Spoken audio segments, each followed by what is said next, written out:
So, do you feel nervous? Does this feel weird? I'll tell you what, it doesn't. It doesn't. I've been in like a few different contexts like this, sort of situations like this. So I did a radio way long ago, sort of when I was 13 or 14, first started playing higher level handball.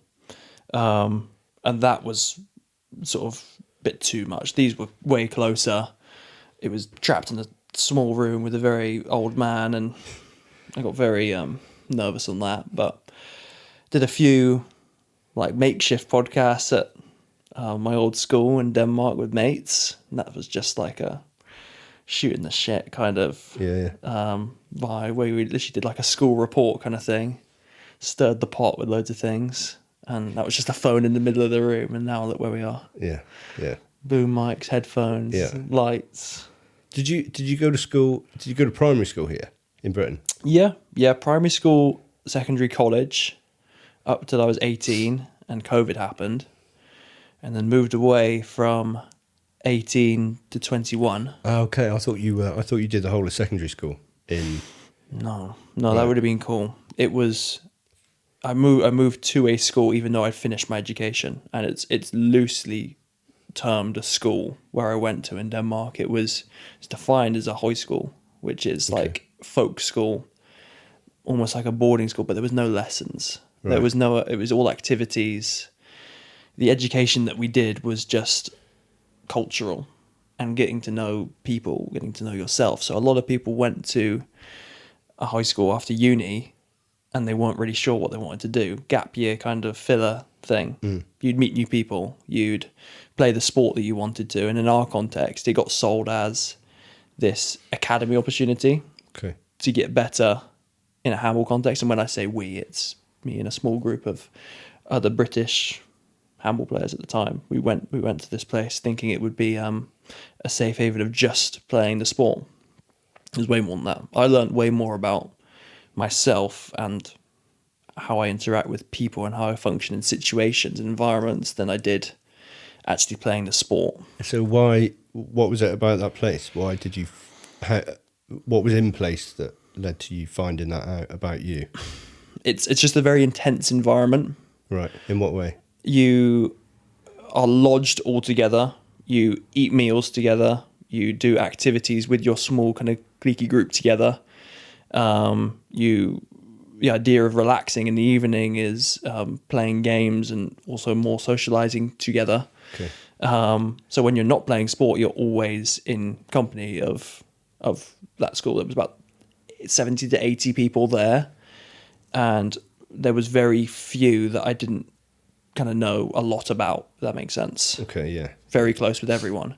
And even after like a semester, so 6 months, where some people left and some new people kind of came in, it was a case that you integrate fully with them and you want to get to know them really quickly. And it's it's like a tamer version of Love Island, if you will, where we're all put together in this kind of intensive environment. Because in Denmark, where there's not much to do in this small city, except play your sport, whatever that would be, and just kind of kick about in the school. That's all it was. Yeah. So we're always going to be close. And so like Big Brother House. So the personalities come out fast. Yeah. They inevitably will, right? Yeah, 100%. And then you put it in even more kind of turned up situations of it's like weekly parties or other social things going on, themed weeks, and it would always end with a party, and like the fallout from them would literally just carry over into the new week, and then there'd be another thing going on, and it's like that kind of, that was a little bit sort of childish and things like that, but it's just like, that's also just growing up, isn't it? You kind of care about other people's business more than yours sometimes. Yeah. But in my context, and what I mean that I grew a lot as a person there was because I think I was quite sheltered before that. Okay. Being in England and my situations in like how I went about things at school and college. I was very introverted. I was very shy and selfish in a way, in that I wanted to block a lot of what I deemed bullshit out and just focus on me. Yeah. When in actuality that was reflecting on it, and I do regret that. I was like, it'd be something that I would want to change. I would rather say yes to more things, and in the context of, because I was so animalistically focused on this one thing of getting better as a handball player, that nothing else mattered for a long time. Nothing else mattered. And if someone would bring something up, like a girl or, a social thing going on, a meal out or going somewhere to do something, I'd just laugh at it and think, why the hell would I waste my time doing that? Where these are friends as well. These are people that, I would deem as friends back then. But I just like... So what was it about getting that good at that sport to the point where you would neglect things like that? So what was it? Why did you have to get so good? Do you know why? Man, yeah. This probably harpens back to so many other things as well. But I've never been good at much. I've never been good at much. In a sporting context as well. So before starting playing handball, which was probably started taking that really seriously when I was about 14. Before that, I was football. And I only did that to feel like I would fit in, I guess. That's when I did really care about what other people thought, I guess. And it was rubbish. It was really rubbish. There was no shot that I was taking that anywhere. Academically wise, pretty average. I care again more about what other people thought and making people laugh, being a class clown in class, and not really moving forward with work. I'd be more focused on that than being good at a subject or something and really putting my effort into something. Pretty average grades and things like that. So I kind of identified it as something that, I'm actually like, I've got a shot at being good at something. And I loved it. I did love it. I loved playing the sport for a really, really long time. It felt like I was at home a lot of the time with it. And I don't want to bounce around too much, but that almost put external pressure on myself as well. Internal pressure on myself from me, in that I was so adamant that this was the thing and that I needed to pursue just that. If something went wrong, or if something, if I didn't have a good game or anything like that, I would be so self-destructive about it. So highly critical. Yeah. Right. Yeah. It must have been so hard on my parents to see that. I see that now with... But to what point? What do you mean? What did you do? So I would have a game. I'll use this example. There was a game where I played a really bad team. This was in England as well, just before COVID. And I was at the height of my training in England. I was probably doing 10 to 12 hours on a court by myself, just practicing. So this is a team sport context. For those who don't really know too much about it, it's a team sport context, but I would take it further, extracurricularly, if you like, and practice individually, shooting, repetition. Kobe Bryant kind of mentality, if you will. He was the biggest figure I had, and an idol, if you will. And I thought that was the right thing to do. And I approached this game in a really, really good way, but this team was rubbish that we were playing.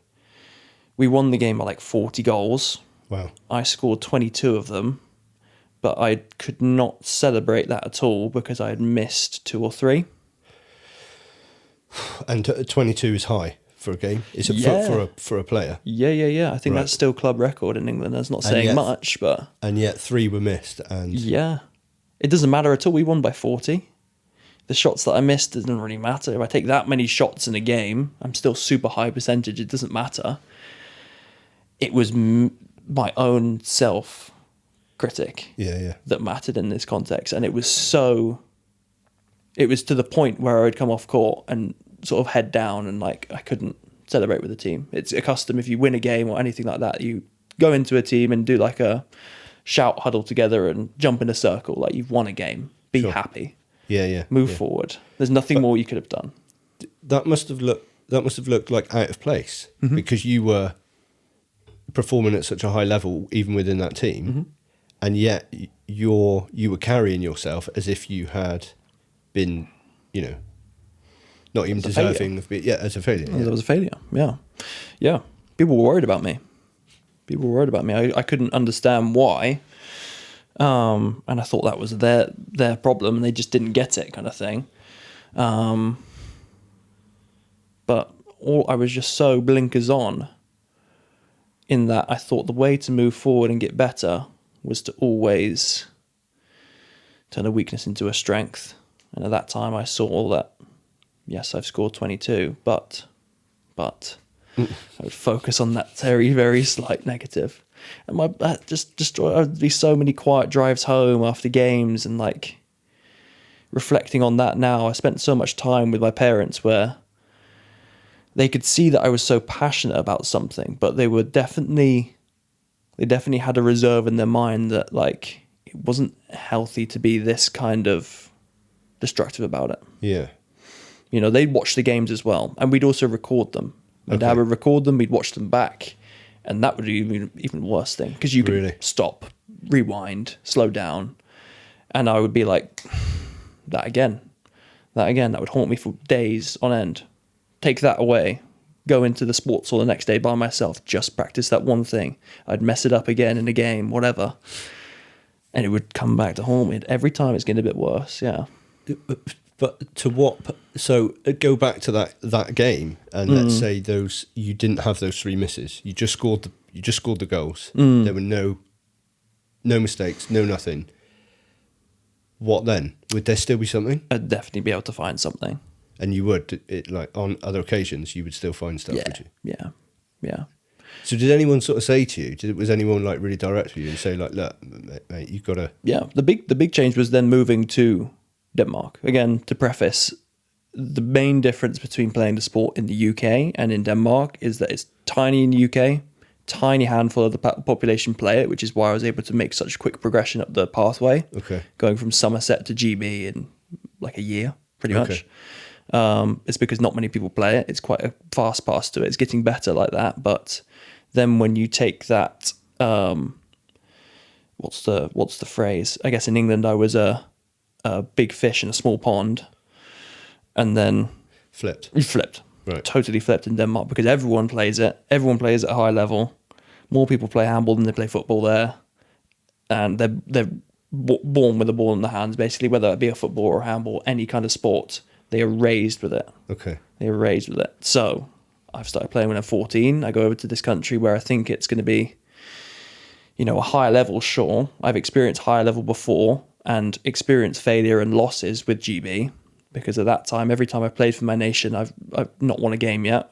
We've lost on average probably by 20 goals to teams like Sweden and Austria in a tournament where we lost by like 30 in front of a home crowd, and it was demoralising. But you could reframe that as like, it's Sweden, we're gonna lose like that much. However, and then to go over to 2nd Division Denmark, under 18 level, training with a local team, people who don't take it very seriously per se. They don't go to the gym. They don't beat themselves up if they miss 3 goals, whatever. They just kind of walk it off kind of thing, go drinking the night out after. It's so much more casual, and they'd whoop my arse on court. So now I'm confused. I put in so much more work than this person. I've done this, that, the other. They do this. Why am I not seeing results? So there had to be a level of just kind of acceptance. And there was a point where that chip on my shoulder kind of went down a little bit. Okay. It was definitely still there for a while because that, I guess, fact that there were people who were out of shape and still so much better than me on court because they played it for longer. Sure. And were just better than me, quite frankly. There was a little bit of a kind of frustration with that still. But the acceptance kind of just eased in throughout because I had to. It was an everyday thing that I was just getting beaten down. So it kind of gave you a better perspective, right? So you're playing it here in Britain, and you are one of the best, if you like. So you're more critical. But when you go to somewhere where you are not the best, it shifted your perspective, which actually helped the situation massively. It was kind of like an aha moment because that could have gone the other way, couldn't it? You could have gone there and felt terrible because everyone was so good. I think first couple of weeks I definitely did. That mindset just shifted throughout time. throughout time. And definitely towards the end of my time in Denmark, we'll jump ahead a little bit here, sort of second year where or second semester rather, into 2021 now, I actually find myself growing apart from the sport a little bit. And it's like it's a little bit of a deliberation in my head where I've enjoyed the cultural and social side so much more when I hadn't before. I had a non-existent social life in the UK before going to Denmark. Like, there was nothing, zero. To now where all of this is kind of like at my disposal. It was amazing. Could spend so much time with these different people, different cultures from different countries, and they were all amazing. And it was like, oh shit, I kind of rather do this than go on court today and beat myself up over whatever mistake I'm going to make. I don't really want to do that today. And I found myself getting more drawn to training, just general training, being in the gym and working on my body for the sake of working on my body, because I find that mentally I felt amazing with that. So that was like a foreshadowing of things to come where I am now, sort of present day, if you like. But I stayed in Denmark for another year after that with the two other British companions, my best mates at the time, and got a normal job, working job out there. Continued with the kind of loving the social and cultural environment, but I had a little bit more of a real life context to it. I worked like a general Amazon warehouse job over there that was very I was basically a slave. I was manual labor because I couldn't speak the language very well, and they just got me to lift and shift things 45 hours a week. Yeah. But it paid the rent, which meant that I could keep playing handball, and it meant that I could stay out in the country and be with the people I wanted to be with, essentially. And then we did one more year in a different part of Denmark, which is a little bit of a leap of faith in an effort to try and further careers and go to a different club that was a higher level. And that wasn't what we expected it to be. In what way? So this was first year of men's handball as well. First year out of youth handball. Okay. So very different, I would imagine. Right? Yeah. Even more of a case that you have fat farmer men who are turning up to training after like a 10-hour shift of whatever they're doing, and their bellies are protruding kind of thing, and they just whoop your ass. Like, they're so good. Yeah. And this is third division level, nowhere near getting paid. Nowhere near. Right. I'm in the red so much by still doing this, and I'm getting my ass kicked. I'm not even making the team, hardly getting any time on court kind of thing. Yeah. So every week I'm asking myself, why the fuck am I doing this? Why am I really doing this? And in that year, we had a lot of success with Great Britain internationally. So that was like the saving grace. In October in Kosovo, we won IHFs. So we beat some pretty good nations there, and it meant that we qualified for the next stage where we played against different continents' best teams. Okay. That was in March. So in Costa Rica, we played against Cuba, Guinea, Australia, and Costa Rica. So the best teams in a lower ranking. We were ranked like category C, so still. But this was playing for a wild card in World Champs. So a little bit convoluted and confusing there. But if we won this, we'd be able to go to World Champs. First time GB youth team ever going to World Champs. So that was that's why I was hanging on, why I stayed in Denmark for as long as I did. And it got to the point where, economically wise as well, I couldn't find a job for shit. And I was spending a lot of money that I probably didn't have at the time to stay out there. I took a leap of faith and signed a contract in Greece for 3 months. I played professionally in Greece for a bit. Okay. And that was shit. That was really shit. That was so bad. Worst time of my life. Like, really, really dark, low place of my life. It was so socially isolating. So isolating. I spent the time that I wasn't on court training with these people who didn't speak a lick of English as well, and were very against me being there. Because I was just taking a place of the team, basically. Sure. It was all like a local-based team that... that must have been hard. Outsider, right? Yeah. Yeah. I'd never had homesickness like it. So I had 3 years in Denmark where I never got homesick because I was so at home in Denmark. I felt great there. Yeah. I could speak a little bit of the language. I knew so many people there. I love the culture and I love what I did there. And then I take that out, put it in a new country again, just so uncomfortable. And you strip away all the social interaction. Like I couldn't speak with anyone apart from say kind of like really broken and basic English of hi, how are you? Yeah. What are we doing in training today? Sure. There was no other interaction. So most nights I was on the phone to my parents, like, I just can't do it. Why am I doing it? And again, it was for the GB pursuit. And March, went to Costa Rica, played, didn't qualify. But it was the best week of handball I'd ever had. So again, I'm faced with the decision, do I keep going for the sake of pursuing with the international stuff? Or do I stop? Do I stop torturing myself? Do I stop putting myself in these places? Because as a player from this country, I'm going to have to put myself out there and go to these weird places and play with some teams that might not necessarily want me there at first. Yeah. And it's going to be a real grind to climb the ladder. And I've got to find work myself. And I'm going to be losing money most of the time as well. And I was like, I shouldn't.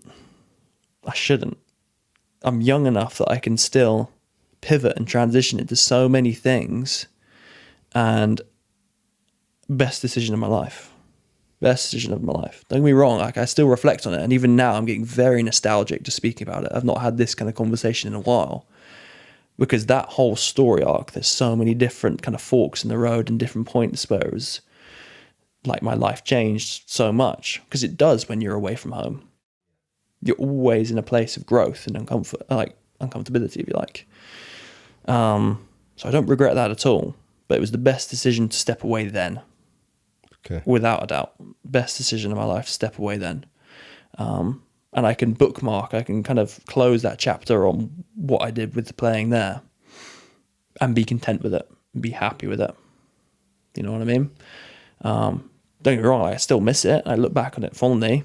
And I support anyone who still pursues that. Like a couple of my roommates and old friends are still, I think, still going for it. They want to make it pro, or they want to make it to the national team and do X, Y, Z. They want to captain their team or something. They have that kind of arbitrary goal.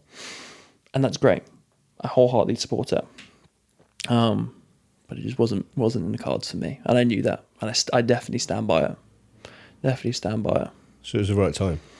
It's one of those string theory kind of thoughts, isn't it? Like, What if I kept going? What if I stopped at this point? Where would I be if I didn't even go? Mm-hmm. What if I chose to go to university, or because I almost studied out in Denmark. I almost got I get lost and I think like that. Yeah, it's a trippy, because it scary could just place. go so far. Yeah. I got very comfy. I had a long-term relationship there, where I could have got very situated and comfy with it. And again, that was something that I'm glad I didn't do, because where I am now is much better. But again, it's like different forks in the road. If you go too far down them, then it's just like, you overthink things and you start questioning too much. Sure. It's good to kind of play games and just question and hypothesize like we are, but too much is not good. Yeah. Moderation. I don't know how much of that you knew. So I kind of went in full detail then. I don't know, I've given you the full story arc. Knew a snippet. I knew you played it. I knew you went to an international school. I knew you lived away to pursue that sport, but that's about it. I didn't know anything else about that. The ins and outs. Yeah. The ins and outs and the different sports psychology things. That's another thing. I was in good contact, and at the start of sort of at the worst, when we were talking about being really self-destructive and playing in England, that kind of thing, I was working with a sports psychologist at the time. Okay. I worked with a guy called Marcus for about a year, and that was through my parents. So even looking now, being a little bit more reflective on that, was their way of trying to help. Around being so critical? Right. And just refraining thoughts and not letting things get too out of hand and affecting other things. Yeah. And what was that like working with him? It was good. It was basically just like having someone that I could vent to, and that he asked and listened at the right times. He asked the right questions at the right times and listened at the right times as well. And I used to get really nervous and have a lot of performance anxiety. So he was great at bringing forward some methods that even now I still use, things like breathing methods and decisional balance stuff, things that I can just function better on. I find that if I'm kind of overwhelmed and need to work something out, I just need to write it all down. Okay. To get it all out. Yeah. And that was from him. Yeah. That was from him. That was something I really took away from him. And he brought me onto a lot of the kind of breathing methods and centering yourself before something. And he twisted my perception of that I'm not necessarily nervous to do something. My body's just primed and ready and like excited to do it. Yeah. Because those pathways are linked in a way. If you're nervous about something, you're actually like, your brain recognizes it the same if you're just like really excited and can't wait for something, which I found interesting. And yeah, it helped. It helped a lot, but there was still work to be done for sure. So I'm interested in something you said a while ago to me about you train Hyrox and CrossFit now. And then what you were saying earlier about about how far you would take your sport. You would be out there for hours and hours and hours and hours. But when you talk now about some of the workouts that you do in Hyrox and CrossFit, you talk about going to a dark place. So maybe that's not the right reaction when you say dark place. Yeah. Yeah. So what is that dark place? It is a case of relinquishing self-doubt. And what I mean by that is that my self-doubt and criticism will always be a part of me, I think. Okay. But that is dealt with the best that I've found in a case of putting my body through these kind of gut check workouts. Things that I think, oh shit, I don't know if I could do this. This like makes me uneasy kind of thing. Because I still get nervous about that. It's the same kind of performance thing. Sure. I could look at a workout like what I do in this context now is it's a lot more. You could look at it as it's just mundane. It's literally just a case of a glorified circuit. But I'd look at it, read it, and even on a bit of paper or a whiteboard would fill me with dread and fear, as if I'm about to play the most important game of my life in handball context. So that's still there. Have you got to keep yourself in check? Because what you could do is you could look at a Hyrox workout, you could look at a CrossFit workout, and you could think, right, I'm not feeling too great with myself at the moment, so I'm gonna put myself in a hole. So I'm gonna do 3 of them. Like set it so unrealistic. So surely it's a bit of a balancing act with you, isn't it? Yeah. I would definitely go on the side of doing too much rather than too little in the past. Okay. In the past. We've got a lot better, Matt. We've got so much better. So an example I'd use is like coming back from, I think I moved back to England in March last year. And around that time when I stopped playing so much and I kind of pivoted into functional fitness and CrossFit style training, I was also doing a lot of running. And I also found the whole Goggins and that space, which is a slippery slope. Good old Dave. Yeah. So I was like, I wonder how far I could run. And often very little training, I did a half. And it was slow and it hurt. Because when I met you, you were doing the... I'd signed up for Salisbury, yeah. But this is July. I did a half for the first time and I felt awesome for it because it was a state of euphoria and proving something that I didn't think I could do. And I was like, there. And half is okay. Anyone can do a half. But then I did a half and thought, if I could do a half, I could do a full. And I had not done enough training. And on a Sunday, random Sunday, by myself, with no food, no water, I just ran. Oh, no. And I just kept going. How did that go? And I put myself in a hole. And I did it. And it was, again, a state of getting over myself and proving that I could do it. But then the fallout from that a week after was that it impacted every single other bit of training that I had going. Right. And I was like, if I've not done that for a reason, if I've not done that for an event or to set a time, it was just a case of, it was very egotistical. It was like, can I do it? Can I prove to myself that I can do it, and just tell myself to shut the fuck up, kind of thing. And I did. It was slow and it hurt. And then 1 or 2 weeks going back after it, like I could barely move. I could barely stand. And that meant I couldn't train. So then I was a bit of a mental wreck the couple of weeks after. Because I'll be honest, if I don't have any kind of physical pursuit going on, I do get a little bit out of sorts. I'm a worse person for it, for sure. But I think everyone is, to an extent. We'll get into that a little bit more. I think that was a point where I recognized that I need to always try and strive for balance, even though I might not always get it. And CrossFit's one of those things where it can be a little bit stupid. You can read workouts or look at someone doing a stupid kipping pull-up and you think, well, they look fucking stupid doing it. And they're putting themselves, you finish a workout in a pile of sweat and you're just on the floor and you're done, kind of thing. It's like, how is that good for you? And the answer is that it might not be the best way of training, but it feels mentally damn good. Because you're doing something hard, you're getting over something that is challenging, and you're doing it in a community setting most of the time. And you're seeing incremental improvements. There's so many different things and different facets to the sport where you might not be good at anything, but you're going to be okay at most things. And you can always get better at something. Yeah. So it's a pursuit of always doing things. You can never stagnate. You can never, just be...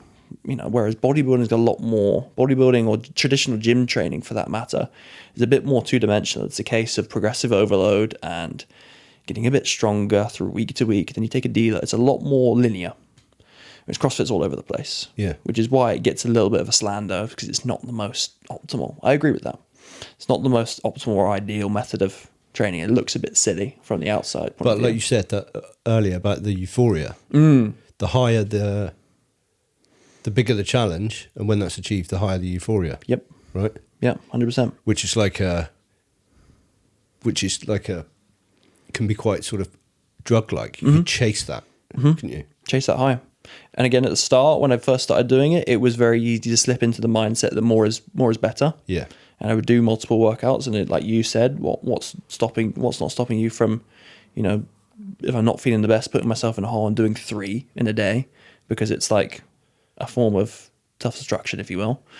But that soon tailed off and slipped down, because there are so many very, very important people that I've met at my gym in Glastonbury who have mentored and helped me through those things and made me a better person, for sure. Yeah. I owe those people a lot. I do. And even people at work, at our work, and they have helped with that as well, just centering and understanding that there is more to just those 4 walls of a gym. Yeah. And that's kind of what I needed with the handball. I had to figure that out myself, and I did. But in this case, I've kind of squashed the problem very early. And now I feel like I've got a good balance. I train a lot. That's good. And I do, more than most still. And I follow quite a serious approach to it, because I still like to compete. That's still something I hold myself accountable for, to try and make myself uncomfortable at some points, because I think that's needed as well. Every now and then you need a kind of gut check, a reality check, but it doesn't need to be every day. Yeah, there's more to just soul-destroying workouts every single day, because then it impacts everything else. How am I going to communicate with my clients and the people that I care about? I'm going to have no energy. I'm just going to want them away from me. And then boom, I'm right back to post-Denmark versions of me, where I just want to blinkers on and go. That's unhealthy. It's unbalanced. Yeah. Massively. Yeah. Massively. If you'd snapped an ankle and you were out for a month, what have you got? And then what do you do? I've still got my stubborn mentality. So when I did get injured, I'd do everything that I can to get back. To recover as quick as possible? Or just do something that I could control. Okay. Yeah. There was a time where early on in the first season I played, I was, as usual, as a young bloke, ego lifting and deadlifting too much. And I want to say I slipped a disc. I think I slipped a disc in my back. I'm not 100%, or compressed a disc, something like that. it wasn't terrible, but it was enough that I couldn't run, or I couldn't also lift much. I could only do kind of upper body extremity stuff from smaller joints and things like that. So nothing, no compounds, no running, no handball, nothing like that. So I was stuck a little bit, and I would just drive myself to frustration. I would be like, I'm a victim and this is unfair. Why me, kind of thing, for a while. Sure, poor me. Yeah. I haven't been injured for a while in this context, though. In a CrossFit context, I definitely could have if I didn't have that mentorship and people telling me to chill the fuck out. Which is quite rare, I think, if you look at the whole kipping pull up and weightlifting movement, because I've definitely had points where I could have got injured. Sure. But the sport kind of trained you to be robust and be a little bit more bulletproof like that. Yeah, I don't want to touch wood, but I actually haven't had anything yet. Nothing too serious, I'm thinking. So, nutrition. That must be a big part of what you do now. Yeah. And a good topic. A great topic. Yeah. Yeah.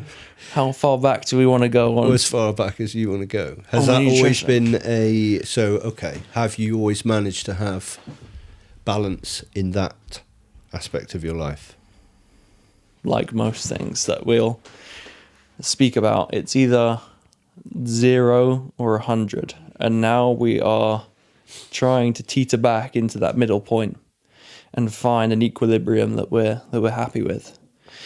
So when you say 100, do you mean 100 in a healthy, measured, complements what you're doing in terms of training, or do you mean in an unhealthy? Yeah, well, let's use it as an example of eating too much or not enough, which were the main problems that I had. Okay. So from an early age that I can identify, I was a fat kid, for one. I was a fat kid before puberty. I was a fat kid, and then all of a sudden I grew to the height that I am now, pretty much, and then stopped, and then got really skinny. And I was a fussy eater for a while, liked what I like, sort of thing. And then Denmark kind of trained me to just appreciate food more, because it was a very different, and food is a big part of the culture there. It's amazing quality food. It's really, really good. Lots of single ingredient things, meats, potatoes, rice, that kind of thing. It's cooked well. I was in a lucky place where I was at the school and everything was cooked really well. But you also have infinite access to food there that you can just keep going. And I soon slipped into a mindset where I could reason with myself. If I was feeling sad or I was feeling a little bit frustrated about something, I could reason with myself and think, okay, I'm an athlete. I train a lot. I see other people eating a lot as well because they expend so much, move more. I need to eat more. And that was okay to start with, because I just do an extra portion of whatever dinner, and then it turned into late night shopping trips with others and picking up, usually it's desserts, things to have after dinner and that kind of thing. Okay, yeah, I'm seeing some changes already, that kind of thing. And then it's a whole cheesecake after training, and it's getting even worse. Physical changes. Yeah. I mean, right? Yeah. Yeah. A lot of my worst acne happened out in Denmark because I had such terrible eating habits. Like I was saying, like would eat my feelings with a whole cheesecake or a tray of whatever it is, and it would be easily put down, like appetite through the roof kind of thing. Some people can deal with that. Some people are okay with it because maybe they're not as cognizant and kind of switched on to what it's actually doing, what that kind of food is actually, ultra processed food is really doing for your body. So then I sort of educated myself on that for the years after. I went, okay, this isn't good. I don't need to have this. Let me just not have this. I got into tracking food and measuring things and being in control of that. I liked having control, and I still do to an extent, but it was a little bit too much control. It was a little bit too obsessive. Okay. I got in good shape for that, but I felt I had a really bad relationship with food, in that I looked at things through their dimensions of how much protein or how many calories or how much sugar something has. So if I'm out with friends or my family or whatever, I find it really hard to switch that off. Okay. So it's back to balance, right? Yeah. Isn't it? Yeah, always. So you can be like that because that complements your sport. But then go out for a meal, just have a meal. But I couldn't. Obviously. I couldn't. Until it got so much that I was so dialed in, so focused, so like just stuck in my ways that I would want what I don't have, as most humans do. Like we want the most what we don't have. I desired for that cheat meal or that kind of sweet thing that I would never usually have because I understood how bad it is or whatever. I was so scared what it did to my body that one day I would just say fuck it and have everything that I want all in once. In one sitting? Or like 1 day, 2 days, it could be anything. It could be however long that mindset lasts. Sure. And one day sticks out particularly in that a time where I came back home from Denmark at Christmas time. I was so like on it and dialed in on just before that I wanted to just spill over so badly. Ended up eating, and I tracked it. I still have it. I think I ate like 12,000 calories in a day. Like nothing. It was horrifying. And then the cycle after that it created was awful. What, spiraled down? So I had that day of terrible eating and whatever. And it was all like, I'm already at a bad point. What's one more day to make it worse? You know? Sure. Would do the same thing. Just kept going, yeah? Kept going. And then it got to the point where I was like, I suddenly zoomed out and got this kind of clarity. And I was like, what the fuck am I doing? I need to correct this somehow. I think I did like a stupid fast or something like that. I think I didn't eat for a while or only ate certain kind of food because I was like, I need to correct. I was so obsessed with the number on a scale or how I felt and things like that. And okay, I've reached equilibrium. I'm back at this weight or whatever. But the damage was already done. In what way? Physically, I got a lot more pudgy. Okay. Yeah, because I was so like, this went on for months, like yo-yo kind of sure spiral dieting, if you will. And just a very unhealthy relationship with food, massively. I would always go and resort to binging and relapse into that state of mind, after a few weeks of being on it. Yeah. So I've really found it hard to find that balance. I think when I got better at it was only recent, only sort of last 6 months. And don't get me wrong, I still have 1 or 2 days every now and then that's like not great, but I just frame that as having I always have that a nice time with that. I enjoy the fact that I can eat off plan. Yeah. This is how I frame it now. I'm on, I do 6 days in a week where it's pretty rudimentary. It's pretty samey. It's pretty much the same things most days. And I can reason with myself. I can have a switch off now where I'm in a state where I can go, right, it's not going to be perfect. What is one unperfect meal or one unperfect day? It's nothing. Yeah. It's literally nothing. It is a drop in the ocean. So like to give yourself permission. Yeah. For it to be to be okay. Yeah. And my 22 years of life has only been the last 4 months or 5 months that I've actually had that this side of the year, which is scary, right? Why'd you say scary? Just I've missed out. Okay. I feel like I've missed out. I enjoy food. I enjoy having a nice meal with my family now and trying to switch off but that must be quite a weight off. Yeah. To have. Yeah. To really feel that balance, to really know that actually I'm going to have a third of a cheesecake after this roast dinner and it's going to be fine. Rather than hammering yourself, sending yourself. There's not that impulse in the next day to be like, right, I'll do this and then I won't eat at all and it'll bounce out. So has that gone? That sort of that kind of rebound, that knock on? I think so. Who knows in the future? But you don't feel it at the moment. No. But that must feel amazing to not have that going on. Similar thing with alcohol and drink. Okay. Yeah. Before I would not let myself even go there because I'd see that as a shame. I knew what it was doing, the kind of toxicity it causes in your body, even though, again, it's a drop in the ocean. Sure. If I'm going to have one drink in a week, Jesus Christ, that's not going to kill me. No. But I would frame it as being this terrible thing, and I would not even go there. Again, I'm making steps forward to slowly, like, incrementally put that in here and there. Yeah. And again, this might sound stupid to some people because they just see that as like, oh, it's a drink or it's a bit of food. Like, it's not that big of a deal. But at the time, it was life or death. It was the matter of being a good athlete and a shit one, or having a good day and having a bad day. It would be dictated by this one decision for some reason, because I was just so just too zoomed in on those things. I didn't have perspective. I didn't have that kind of outgoing view for a long time. Sure.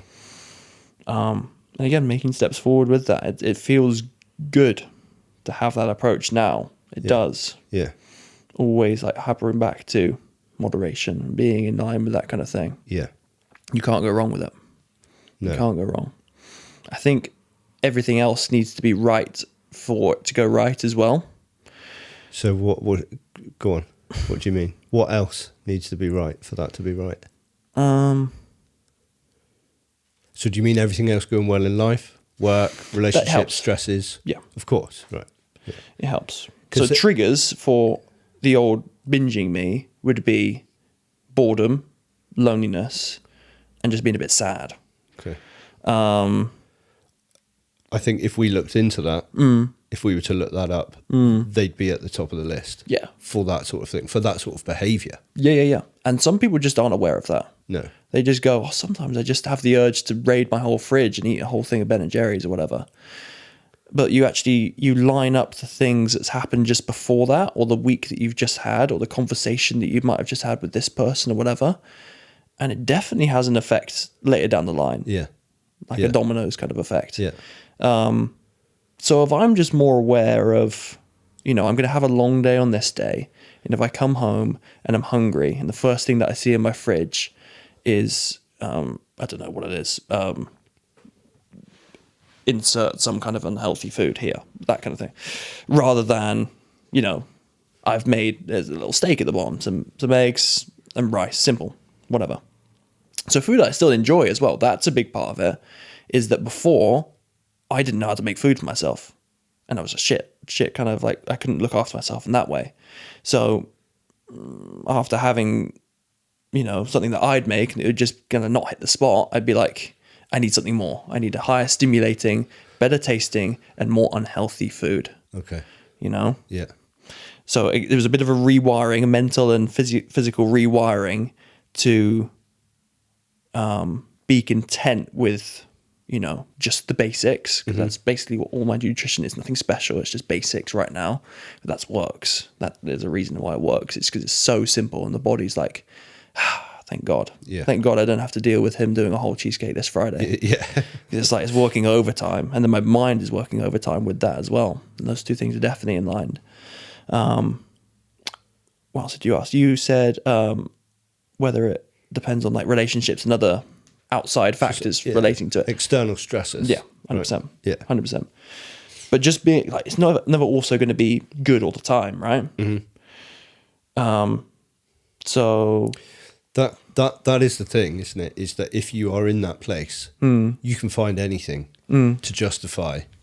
That you don't have to have like some major family trauma going on and losing your job and having a car crash to think, right, I need a cheesecake. It could just be, you could just drop your phone, be like, that's enough now. I'm off to the shop. So it's kind of where you are running underneath everything, isn't it? Do you understand what I mean? Yeah. Yeah. Because then you can drop your phone and justify the fact that I'm not going to have a cheesecake. I've just dropped my phone. Yeah. I think just introspection and being a bit more honest with myself has helped with that. Yeah. That's a big thing. Is being able to just be honest, isn't it? And say, I'm in a shit place. I don't need to do that. Yeah. I don't need to do that to myself because it is not going to help me. because it's temporary. Mm-hmm. After the cheesecake, how long does this good feeling last? Gone instantly. And how long does it take to eat it? Not long. Exactly. Not long. So... Oh, mate, that day, it was Christmas. It was Christmas of, I forget how many years ago, when I did the terrible 12,000 calorie binge spree. It was so easy. Because it was hyperpalatability foods that were high in sugar, high in fat, or both. So it was just like gone instantly, and I was still hungry after. And I would eat it quickly. Yeah. So it'd be on to the next thing. Yeah. So just go again. Yeah. And that's how people get into a mess with stuff, Yeah. Obviously. Yeah. And I'm naturally going to have a higher appetite anyway. And I was framing it as that was the reason why I can put it down. But no. I was just in a self-destructive kind of state with that. Yeah. Yeah. But now it's good. Now it is good. I can enjoy a meal out. I can enjoy a drink the rare time that I would have it and not beat myself up over it. I wouldn't then go on and do a crazy workout or starve myself the next day. There's no kind of impulse to want to do that at the moment. So steps forward with that for sure. That's great, man. So what you're doing is working for you. Yes. Yeah, it might not work for anyone else. That's true. That's another good point about it, is it's very individualized. Like I said, my old roommate, one of my best mates, could just put away shit food and feel fine. Yeah. They would feel good.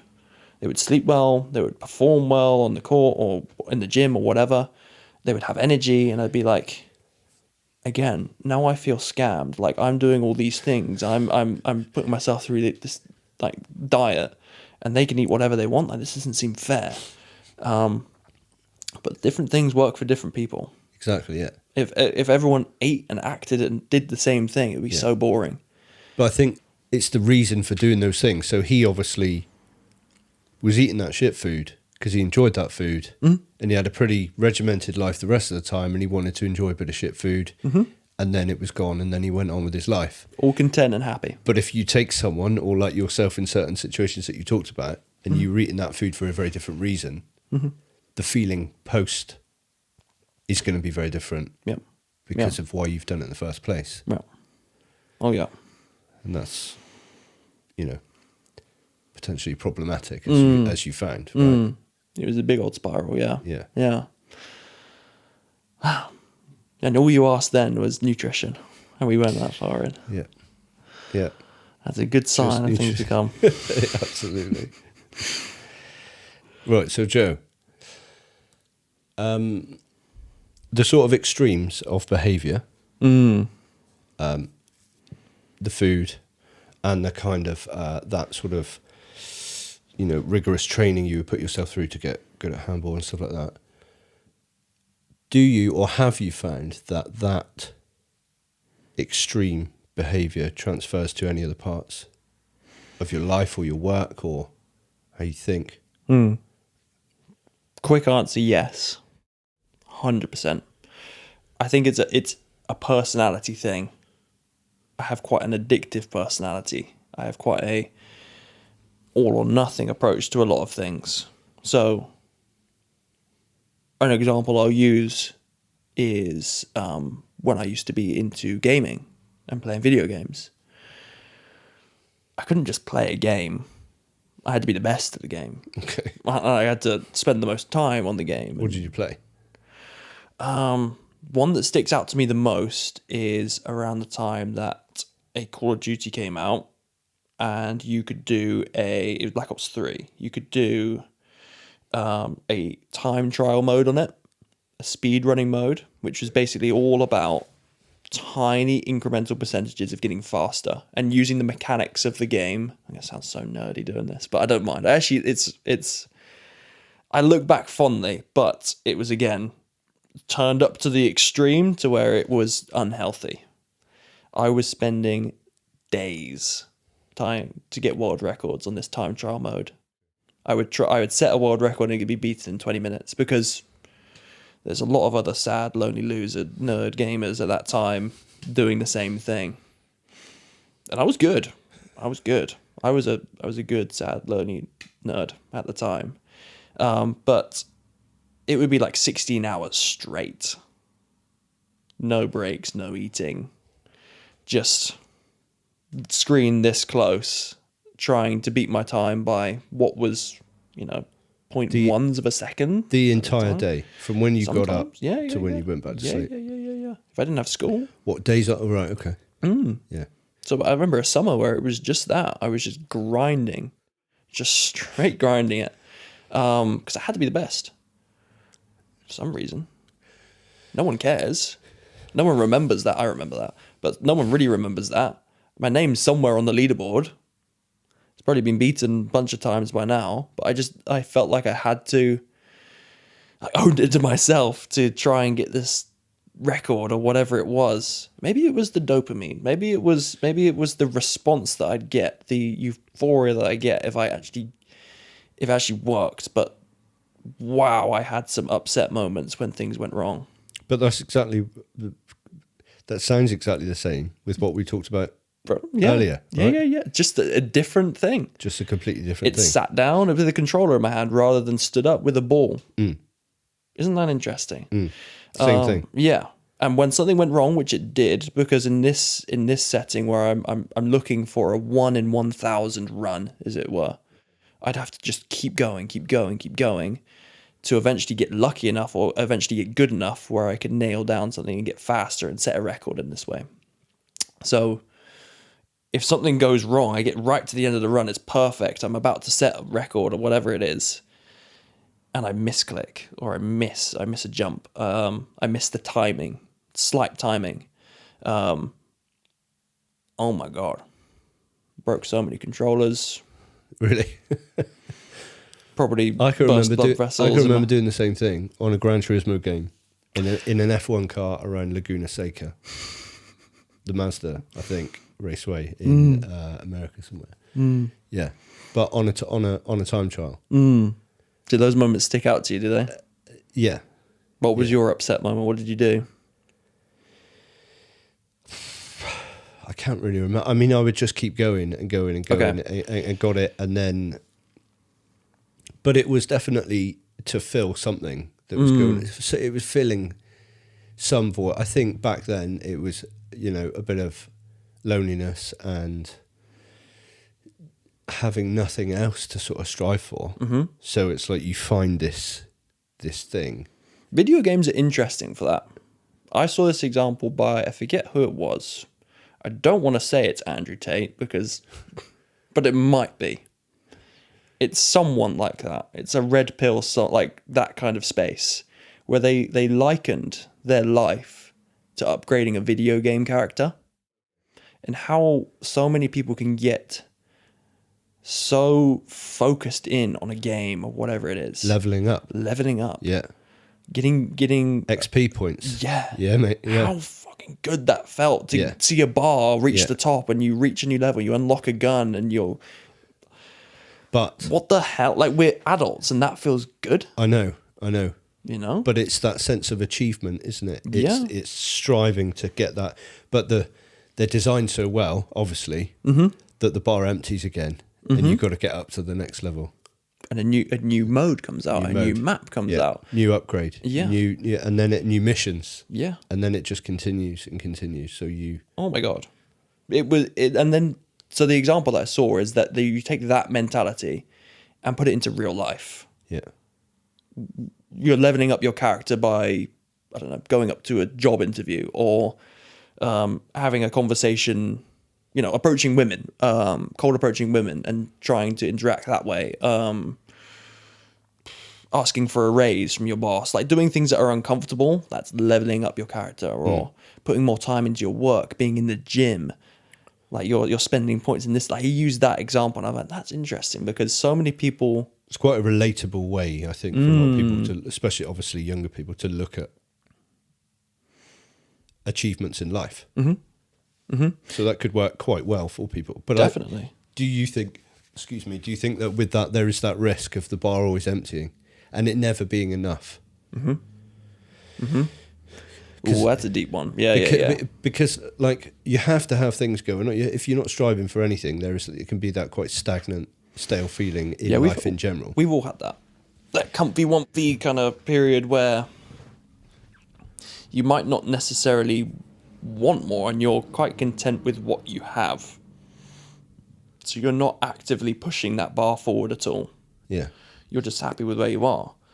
And that can be quite the cycle as well, can't it?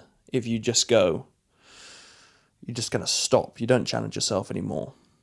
But back to your point on, that kind of extremist, maybe not extremist, but that kind of starting to dial up all the way in one way, the all or nothing approach, if you will. Yeah, yeah. And I can liken it back to so many different points. It would be video games, big one that stands out to me. So it was video games and handball, and then CrossFit and training, and I almost had that with my work recently, in that I found myself that I could have really put the blinkers on and just go crazy with trying to do as well as I can at work. But it's another example where I know where it's going to go. Burnout. Yeah. Yeah. We've all had burnout. Yeah. But we sometimes just don't know why or how.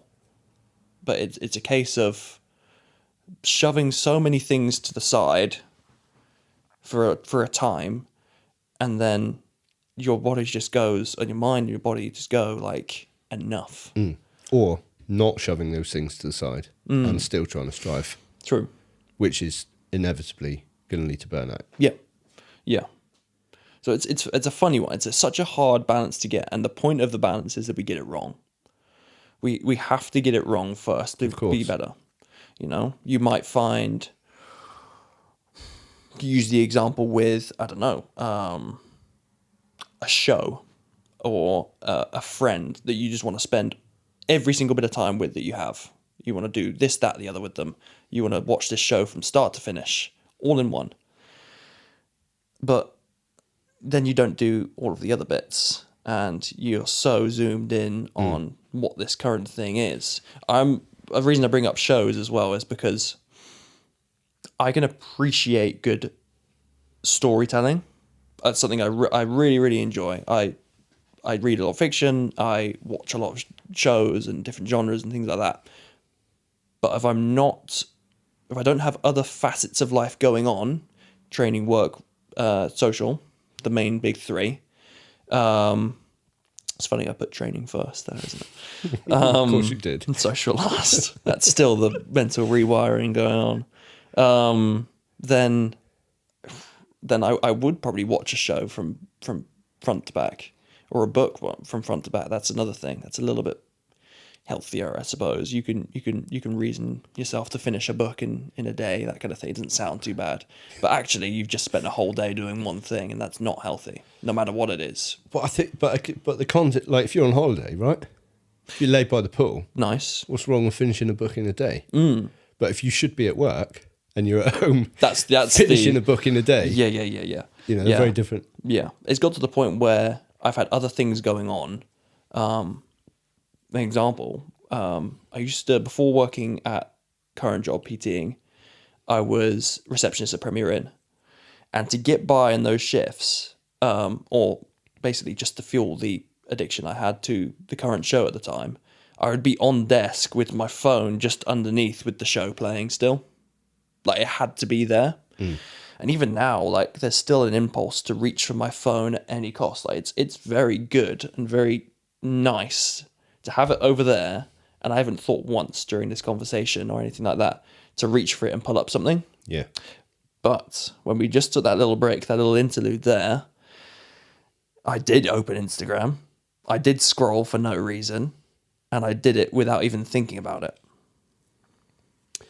Yeah, but is that habit, or is that sort of a drive to be engaged in that again? More so habit. It used to be a thing where it had to be on. Had to. Yeah. I couldn't, even now. Oh my god! I need to pull myself up on these things more, and a lot of people don't. But when's the last time I've just gone to sit on the toilet and not have my phone with me? Because it's weird, isn't it? Because it's like boring now. Yeah. And like, I don't know about you, but sort of like growing up, it was that whole thing that guys or dads spend ages in there because it's like a little quiet time for 10 minutes, right, on their own. And we're now making it not that quiet time. We're not sitting there just contemplating, I don't know, life or what we're doing later. Yeah, just We're there engaged in something you can refrain it, and you can change these things in some kind of hit of dopamine and be in a positive way, in a productive way. Yeah. So what about when you sit on the toilet and you open a book, you read 12 Rules for Life by Peterson, or you listen to a Chris Williamson podcast, and you're trying to upgrade your character, if you will. We use that example again. Yeah. Sure, but there's this thing to be said about having quiet time, and I'm now putting together situations where I haven't. Every time I have a shower, YouTube's on. Jesus. Okay. You know? What, playing? Yeah. Every time I have a meal, if I eat by myself, YouTube's on. Yeah. Something. Yeah. On a walk, I need to have a podcast or some music on. Driving here, something needs to be on. Those are times where I think we should probably be quieter. And that's something that now I'm saying it out loud. It's probably going to help me do it. Action it. Yeah. Which is another interesting psychological point. If I feel like this is going to help me in a lot of ways because I've said it. Well, you're accountable, right? Or you put, that and I'm a bitch for this. I'm a fucking bitch for not taking my own advice a lot of the time. Like, I think a lot of people are. Yeah. But I know it. Yeah. I know it. I think it's a lot easier to give advice, isn't it, than practice? Yeah. I was having, this is another tangent, but I was having a relationship talk with a good friend today, with a bro. And what he was saying, a lot of the things, I was like, I gave really good advice, but I would also have an existential crisis and kind of a bit of a meltdown like he is currently if I was in that situation. It's just because I don't have that emotional investment and attachment that I'm able to give an objective view. Yep. And this is the thing about this all or nothing thing. It's so heavily dictated by subjectivity and how I feel about the current situation. I give in to that instant gratification more than my knowledge prevails. Because I know all these things about what I've just listed off there. I know how to change them, and it's simple. Don't do it. Right? Why don't I do it? It's emotional attachment. It's again that kind of instant gratification, that hit of dopamine. I'm a servant to the dopamine. Sure. And it applies to so many things, mate. So many things. I think as long as I'm moving the needle forward in some kind of parameter, in some kind of way, whether that be, can I take a shower in a week where I don't have YouTube playing? Can I take a drive home where I don't necessarily have to listen to heavy metal or rock just to stimulate myself? That's a positive if I can. And there's the thing to be said about just enjoying these things. Enjoying them is good, but when it's just on, when you just have it there to just get through a mundane task, I think that borders on the line of addiction and that you can't not have it. Well, you could look at it as addictive behaviour, but like, why is it on? Is it a distraction? Is it too uncomfortable to just drive home with your own thoughts? Sometimes. It's habit.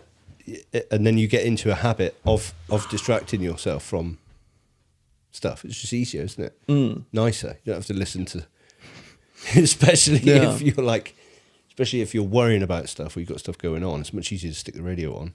Yes. Than it is to drive home and think about those things. Yeah. But I think there's something to be said for changing the word and changing the mindset and the phrase of being lonely and bored to quiet and in solitude. There's a really good, I forget who said this again, but in the Western world, in the UK and in the US and things like that, we refer to what the Europeans called solitude as loneliness. They take that time by themselves or with a small group of people in that quiet time, and they enjoy it and they use it productively. Whereas we overanalyze and get worried about how little we're doing, but we need to be doing something. We live in a very sort of like overstimulated It's hard not sort to be. of time, don't we? So that it's easy to look at it as being lonely, Yeah. but it's actually just being quiet. Yeah. Yeah. It's just being. 200 years ago, people would value that, and they would just sit. Wow. And now, you know, and just to sit. Can you imagine their reaction if they saw TikTok? Just explode. They never had this action. They never could. And now that's just normal. That is ingrained in my mental pathway. And then if you look at even the younger generation now, who are being like born with phones in their hands. So I don't know about you. I got a phone when I was 12, 13, which I feel like is good. I appreciate my parents for doing that. But I now know that kids are getting them a lot younger than that. So I got one at that age, but it was a different phone. I wonder how different, Matt. So I think it was a Nokia 3310. Did it resemble that wall just there? So I had Snake on it. Wow. Snake 2. Okay. But there was certainly no dopamine grabbing scroll page of any kind at all, you know. No. So there's nothing like that. It's maybe the best and worst thing that's happened. But to have that at 3, 4, 5 years old, dangerous. You know, I understand parents have got it going on. They're busy. They've got stuff going on. But when you see a kid kind of asking for something and an iPad lands in their lap, you just think maybe, you know, maybe try something else. But dangerous. Everyone's got their own situation going on. Yeah. It's interesting. It's interesting down that line of thought as well, because I saw this example with a close friend of a friend recently got a family of their own, and they don't do birthday parties or birthday cakes because they believe that they shouldn't. No, they shouldn't have that for granted, that kind of food would be there. So, what to kind of say that, like, when we celebrate the day you're born, we're going to eat cake, and link those things. Is that what you mean? So, but they just don't even know what that is. They're not even introduced to it. Okay. And their ideal is, the ideology is that they won't be introduced to processed food at all. They won't know what it is. They will live on a clean eating diet from start to finish, and because they don't know what it is, they don't want it. Sure. What do you think about that? That's quite a slippery slope, quite treacherous way of going down, you know? Because when you're not introduced to something and you don't figure it out for yourself, it can buy into that all or nothing thing so much. Yeah. So much. Because it's such an extreme reaction when they taste it finally. Was it us that talked about that tribe? Yeah. Where the guy took cheesecake or something to a tribe? Yeah. And they were crying. Because such a high concentration of sugar and fat in one thing that their brain was just overwhelmed by it. All they're conditioned to is, they hunt and forage their own foods as well. So this was just given to them. Yes. So by there the was cheesecake gods. So there was no sense of a catch. There was no nothing. There was just bang in their lap. There you go. Yep. And then completely overloaded with the things that their brain is always telling them they need to go and find to survive. Yep. Highly concentrated in one hit, which we fully take for granted, like back in the cheesecake days. You know, 100%. And then they couldn't cope with it because their tolerance is so low. If you want to talk in those kind of terms, they would have never. I mean, what would have the sweetest thing they would have eaten? A berry? Yeah, berries that they find. Yeah, which is so mundane for us, you know.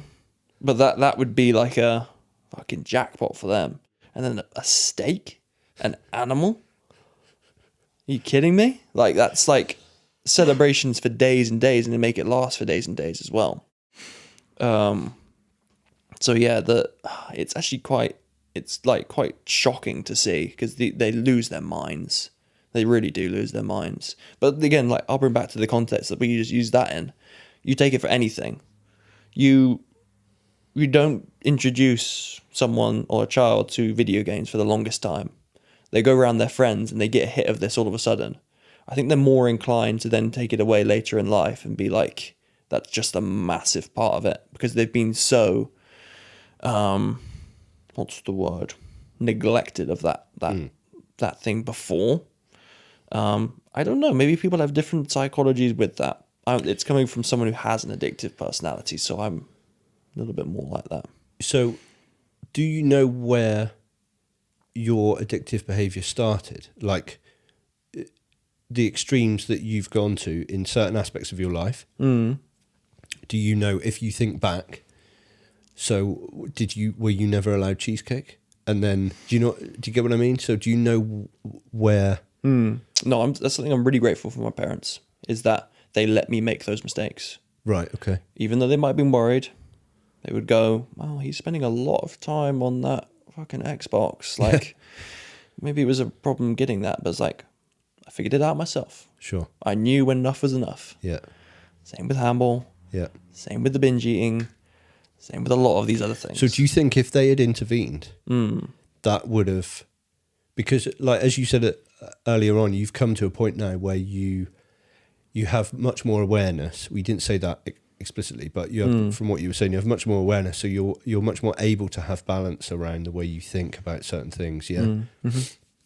Do you think if they had intervened, it would have put like a stop to you learning how to do that yourself? Yeah. So it would have been counterproductive. I'm not saying no parent should intervene here, because there was sometimes where there would be a fallout on whatever it was, like, and they would just kind of all spill out at once. But ultimately, it was never, in this context of a video game, it was never taken off me. Per se. Okay, yeah. The option was always there. It was like a kind of just guiding me to one side sort of thing. It wasn't like a big shove, take it away kind of thing. It was like, it was dropping hints and planting seeds of that this behavior is unhealthy. Because I wasn't going out and seeing friends. I wasn't present with family. I would rather win the world championship or set a world record or whatever game it was. Ultimately it did take me to figure that out myself. I think if there was a lot more input from them, my dad bursting in the door and saying, like, get the fuck off that. It's not right. Kids your age do this, that, the other. It would have made me more rebellious. And again, harping back to what I don't have, I want more. Which is, again, a bit of human psychology, I believe, is that we desire what we don't have. And if someone tells me no, then I want to prove them wrong a little bit. You know? Again, that's a little bit fucking twisted, but that's honestly how I felt. It's honestly how I felt. I'd be like, what do you know? Like, kind of thing. You rubbish, old, blah, blah, blah. But actually, they're just trying to help. They care. They care. Their way of caring then was just the slow and subtle approach. I'm so grateful for that. So grateful for that. I am happy to make the mistakes that I've made. Yeah. You know? Yeah. Maybe not at the time. Maybe it wasn't the most comfortable and nice thing in all these settings, but again, string theory, it's led me to this current point where I'm at now. You know what I mean? I do know what you mean. Yeah. Mistakes are good. So, as a kind of closing conversation, if you like, you sort of like, I feel like through what you've told me, you kind of faced quite a young age. What do you sort of, if there was someone 15, 16, what are you now, 22? 22? So if there was someone 15, 16, you met them, in your work, and you were helping them out with some gym stuff, and they opened up to you, and they sort of said, "Look, I'm having a hard time with food and whatever." Where do you think you'd go? Where do you think you would go with kind of helping them? I definitely think your own self-research is a good place to start. Okay. Why do I feel like this? Hearing that other people also have that problem massively helps. And they do. They do. It's just they're hiding it well. Sure. Everyone has felt a little bit lonely. Everyone has felt a little bit sad and has some kind of behavior that is linked to that. And it is, in a roundabout way, a little bit self-destructive. And in your own weird and wonderful way, it might come out in a certain kind of way, and you might feel like, holy shit, I'm so weird for feeling like this, and no one else really feels like that. Why can't I just be like this person or whatever? But this person that you're idolizing and you wish you were like, definitely has their own baggage of problems. You know, you take the bad with the good, if you will. So I definitely suggest in going out there, a lot of what I did actually. I remember going down the slippery slope of Reddit, and you see some mixed things on Reddit for sure, but it was just comforting in seeing that this person is also struggling with XYZ. And then people would drop knowledge bombs on there or link certain people and, you know, check out this video about the dopamine system and how it's relating to your current issue. So self-education, communication, just talking, getting it out there, as uncomfortable as it is, it helps because, again, it's accountability. You address the problem. When you say it out loud, you can sometimes just zoom out more. And then that might just help you for the short term, or it might even just be a one-time thing where you speak to someone once about it and you're like, you get better instantly. That would be great. So I don't know if you know about kind of like within addiction, you have there's 12-step programs for like AA and stuff, for like Alcoholics Anonymous and, you know, stuff like that. But I believe that the first one, or one of the first ones, is admitting you have a problem. Yeah. Admitting that you are powerless over something else. And actually sort of owning that and admitting that, and then even better, getting it out to someone else.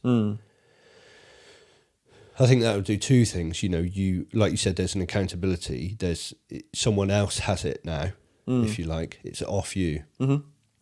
And you're admitting that there is something going on, rather than which could prevent more hiding and staying underneath everything and continuing in that. Yeah, because before that, it is sometimes we go into denial. Yeah. And rejection of whatever the problem or situation is. I'm not depressed. I'm not this, that, whatever. Yeah. That's not me. I've never been like that. And that's just kind of fueling the fire. Sure. For my case of the side of addiction, I was more brutally honest than I probably needed to be. Because I felt like that is what needed to happen. It was quite an extreme intervention for an extreme thing going on. So I felt like that it matched up quite well. But at the same time, in the case of relapsing and maybe making a mistake and slipping up on a journey of trying to get better, you need to be accepting. You need to be accepting of the bumps in the road, that they happen for a reason. Of course. Because otherwise, again, that can go into the all or nothing situation of that. Okay, I slip up on whatever part of whatever habit I'm trying to break. I do it once. Let's just fuck it. Let's just do it. Let's get it out of my system, kind of thing. So it's not there anymore, and you're right back at square one. And then that kind of Groundhog Day kind of feeling is shit. It is really, really shit. But if you could just say, you know, you slip up, you relapse, whatever, on whatever kind of thing it is going on. I've slipped up today. What can I do in the next following day? Get it down, write it down, try and speak about it with people. Let them hold you accountable. Because the mistakes can be the perfect justification for more, right? And then you can just start hammering yourself Yeah. with those mistakes. Vicious so cycle. Two-sided. You can flip it, learn from it, or you can flip it. Yeah. And it takes you to the next mistake. Yeah.